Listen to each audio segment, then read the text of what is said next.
Olá, olá! Bom dia, boa tarde ou boa noite, onde quer que você esteja ouvindo o nosso podcast. Meu nome é Daniela Lira, Dani Lira para as amigas, amigos, e seja muito bem-vinda, bem-vindo a mais um episódio do Makers Gonna Talk, um podcast para mergulhar em ideias que inspiram, provocam reflexões para transformarmos juntas, juntos, a educação. Hoje temos mais um episódio da nossa série super especial de bate-papos dedicada ao livro Cardume. A transformação começa na educação infantil.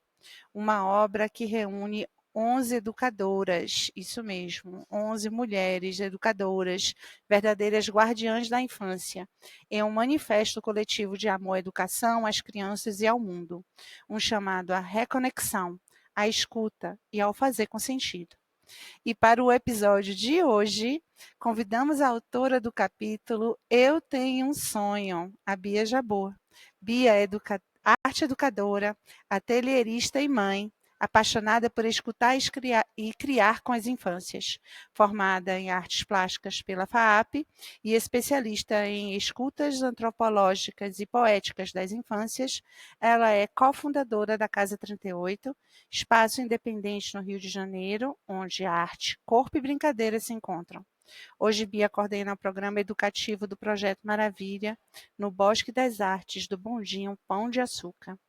Bia faz parte de nosso cardume e hoje também se junta a nós para convidar você a nadar em grupo conosco. Porque, como o livro nos lembra logo nas primeiras páginas, educação não se faz sozinho. Então, prepare-se para mais um bate-papo sensível, potente e inspirador e seja muito bem-vinda, Bia Jabor.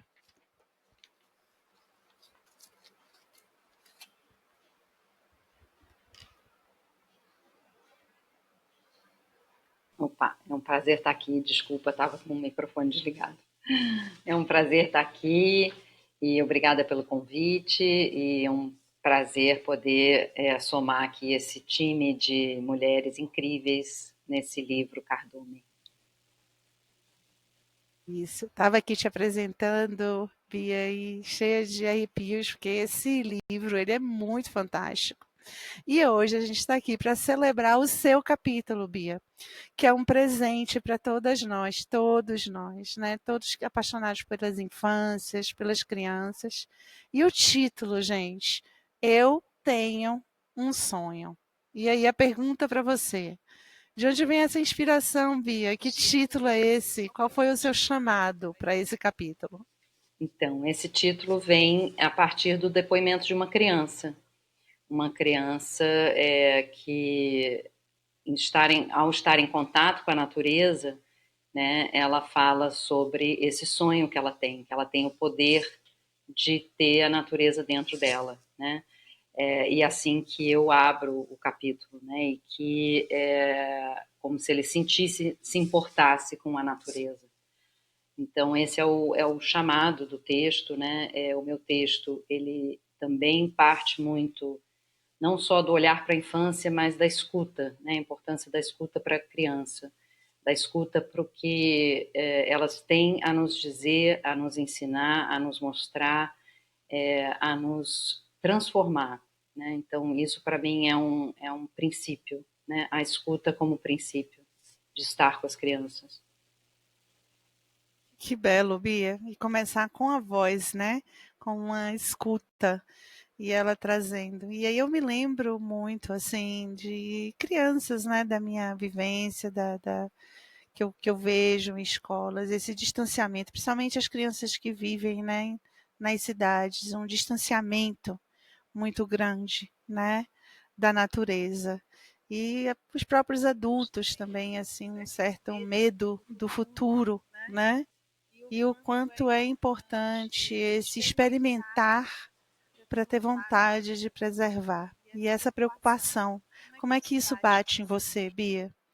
Essa preocupação que as crianças tenham o direito, né, de se envolver, de estar na natureza. Então, as crianças, elas naturalmente, elas têm uma conexão com a natureza, né? Elas podem até perder isso por falta de contato com a natureza, mas elas nascem com uma relação muito próxima, porque elas têm consciência, não uma consciência, né, assim, como que eu posso dizer, uma consciência no campo do sensível, de que elas são Sim, natureza. Por isso que elas se conectam sim. muito fácil. Na realidade, todos nós somos natureza. Né?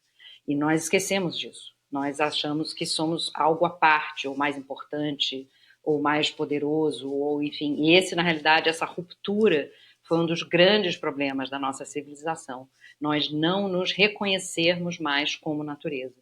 Porque a partir do momento que a gente se reconhece como natureza, fazendo parte desse grande ecossistema, que não existe quem é mais importante, sou eu, a montanha, a árvore, o animal, né, a terra, a água, tudo está no mesmo, somos todos terrestres, né? Outro dia eu assisti uma palestra muito bonita sobre uma filósofa falando sobre essa questão do antropoceno, que é esse momento em que a humanidade aparece na Terra, que é mínima, né? O tempo que a humanidade está, se a gente pega a história da Terra, é muito pequeno comparativamente. Né? Outro dia eu escutei um geólogo falando que se a gente coloca em um ano, no calendário de um ano, o tempo da Terra, o ser humano apareceu no último minuto da virada do Réveillon. Né? Então a gente Olha consegue só. Uhum. perceber como é pequena a nossa estada aqui e o quanto que a gente já destruiu, o quanto que a gente já impactou, né, esse meio ambiente. Então, essa questão desse reconhecimento como sendo parte e sendo natureza, para mim já é uma primeira mudança fundamental. E as crianças têm isso. Se a gente se conecta a esse lugar que as crianças naturalmente têm, a gente consegue também se conectar com esse lugar, de nos entendermos tão importantes. E aí é só você observar qualquer criança andando na rua, ela percebe uma formiga, percebe uma pedrinha, e a folha caída no chão. Porque não existe um patamar de importância tão importante quanto a pedrinha que ela encontra, a formiga que está andando, que está caminhando, né? Um vento que passa, um passarinho cantando, porque ela se entende nesse mesmo lugar. Né? E eu acho que o que falta para os adultos hoje é essa mesma compreensão. Né? Só que o que está acontecendo? Né? Eu vejo muito, eu acho que isso ficou muito evidente na pandemia, em que nós estávamos ficamos muito encerrados, fechados, o contato com a natureza cada vez menor, né, e menos atento aonde a gente está, né, ambientes fechados, sem janela, às vezes sem, né, com ar condicionado, sem uma conexão com esse lugar lá de fora, as escolas todas muito cimentadas, sem Uhum. pátio, sem quintal, sem árvore, sem sombra.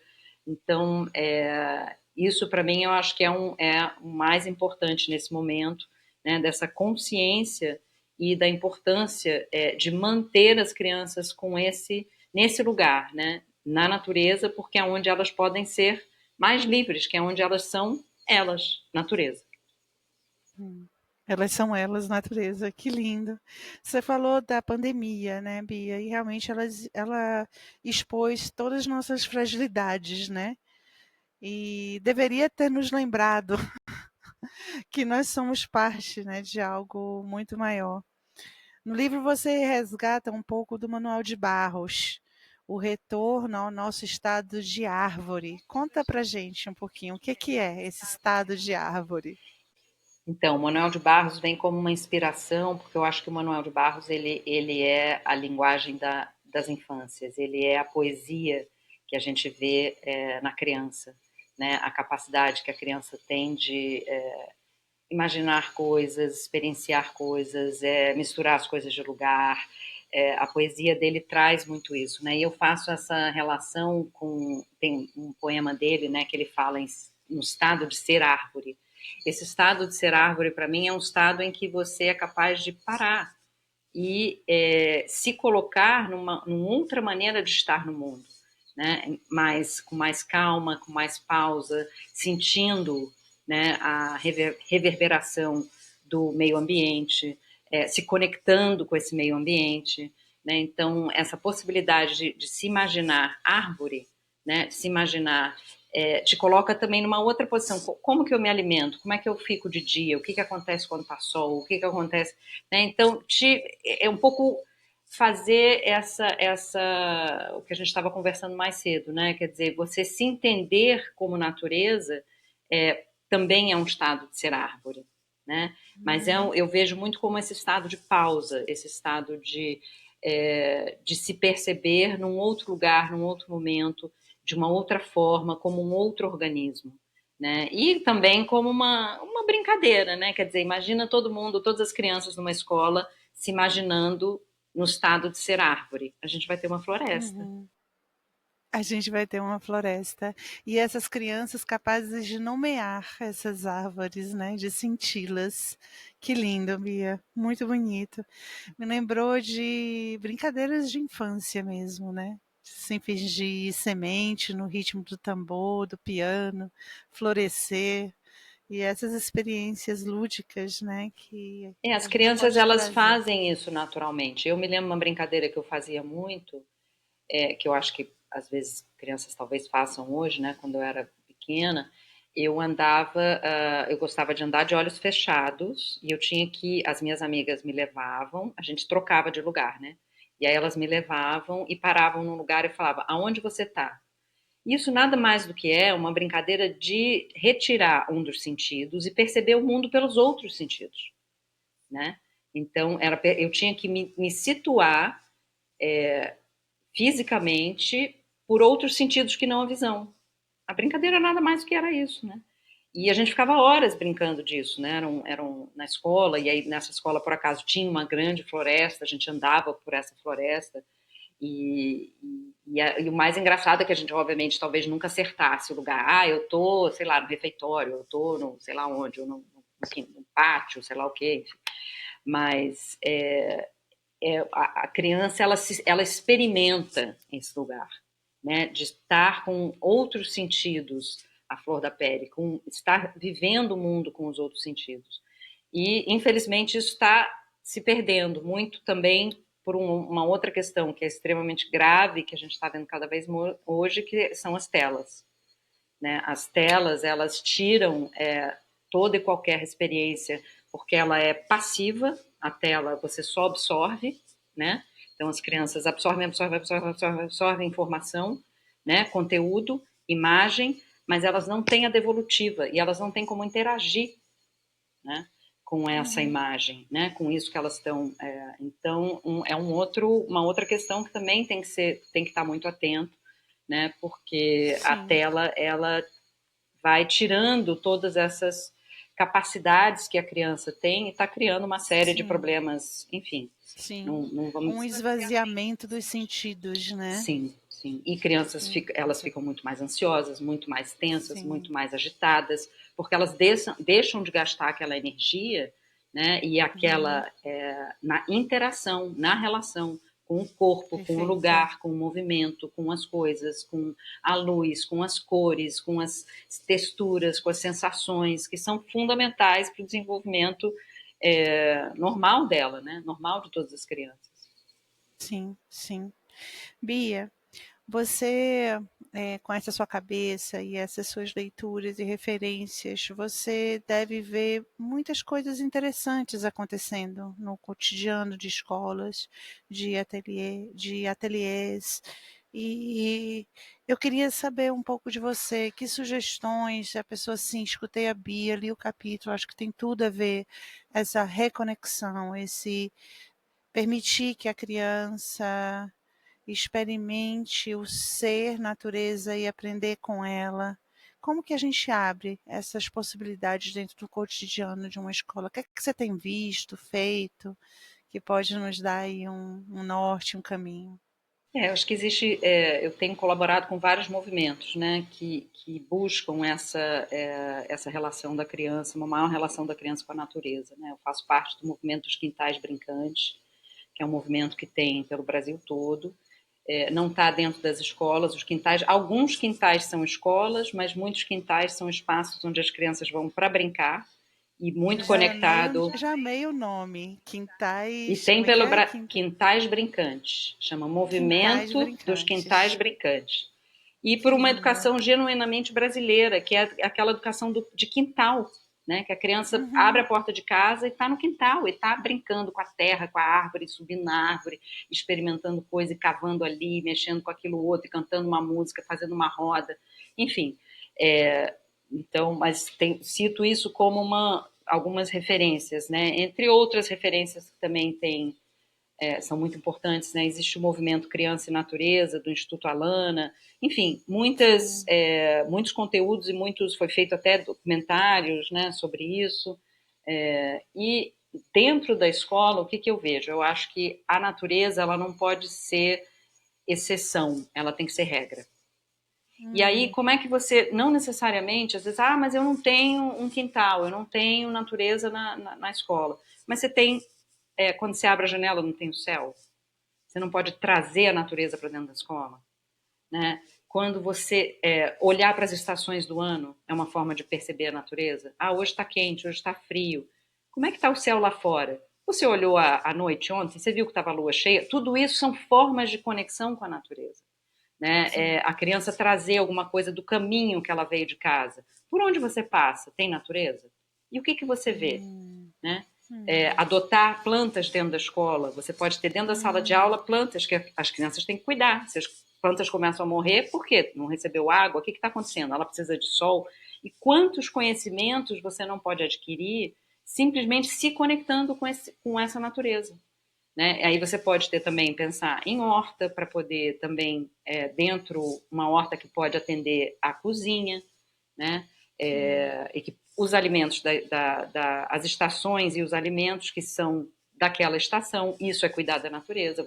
Não, agora não é época de tal fruta ou tal, né, enfim, tal alimento. Isso é se conectar com a natureza. Porque a gente olha tudo no supermercado, acha que o ano inteiro é época de tudo. Não, é porque a gente perdeu essa conexão.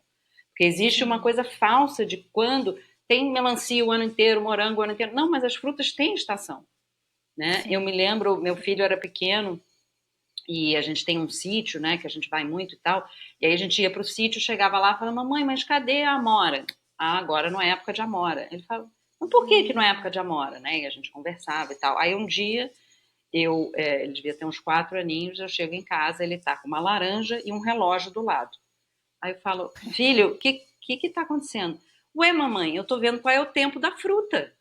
Maravilhoso, né? É maravilhoso, é Manuel de Barros.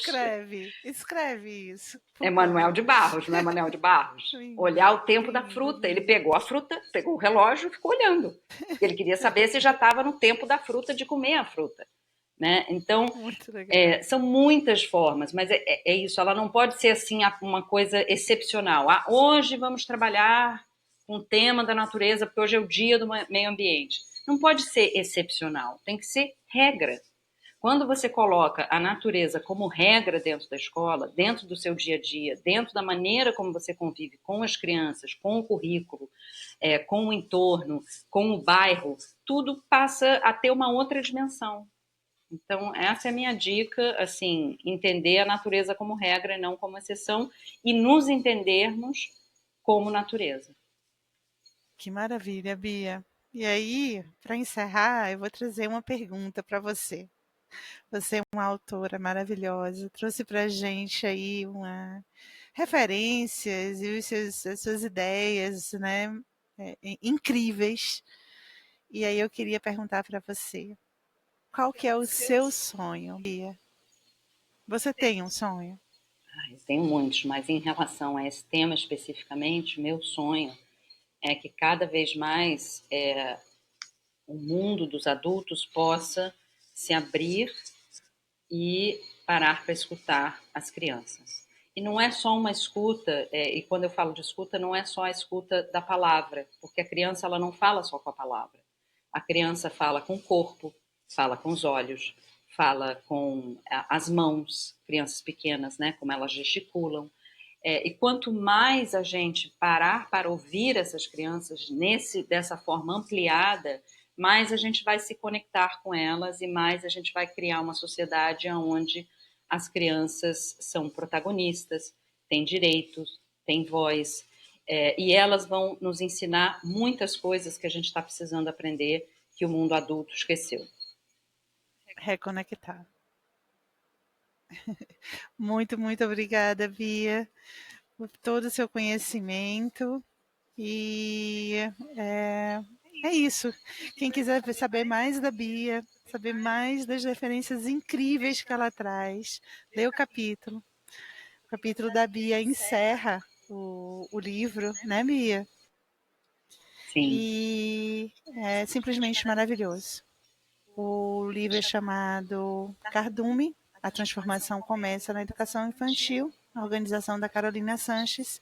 Se eu fosse você, leria. Obrigada demais, Bia. Obrigada, Daniela. Obrigada pelo convite e muito feliz de poder participar desse podcast. E chegamos ao fim de mais um episódio do Makers Gonna Talk. Queremos agradecer a presença da Bia, que tirou um pouquinho do tempo precioso dela para trocar ideias conosco hoje. Um agradecimento especial à Sora, que hoje está nos bastidores dirigindo o episódio, e também a nossa equipe do Thomas Maker, que nos apoia aqui na produção. Obrigado, Dan e Sara. Você pode adquirir o livro Cardume no link de nossa bio ou aqui na descrição desse episódio. O Maker Gonna Talk é produzido pela equipe do Thomas Maker, com episódios mensais, disponíveis em todas as plataformas de podcast. Basta você nos favoritar em sua plataforma favorita. A gente se vê no próximo bate-papo da série Cardume, que você sabe quando vai acontecer, seguindo a gente em nossas redes sociais. Beijos e até lá!